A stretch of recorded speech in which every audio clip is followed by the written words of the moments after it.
At 10 now, caught on camera, a group of men bust into a local pawn shop, force customers to the ground, and get away with more than 24 guns. The robbery happened at a pawn shop on FM 2920 in Kirkendall Road in Spring. Local News' Philip Mena is live there tonight. So, Philip, was anyone hurt in all this? Yes, there were some minor injuries because, as you will see, the robbers were pretty rough with the customers who unfortunately were in the wrong place at the wrong time.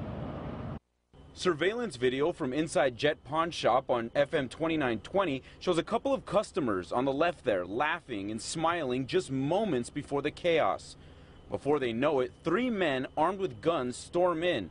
The gunman on the right with the red bandana immediately runs behind the counter, gun drawn.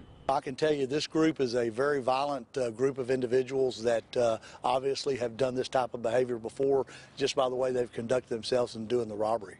Look at both customers just trying to get out of there, but they're ordered to the ground before they reach the door. They ended up roughing up some customers, held guns to the employees' heads along with customers also.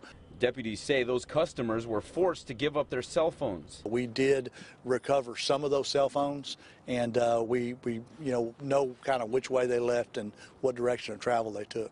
The aftermath Wednesday shows empty shelves that used to display dozens of guns.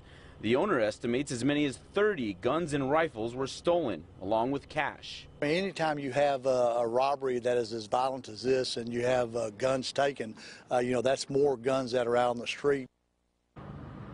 And tonight, all 3 gunmen are still on the loose. Reporting live in Spring, Philip Mena, KPRC Local 2.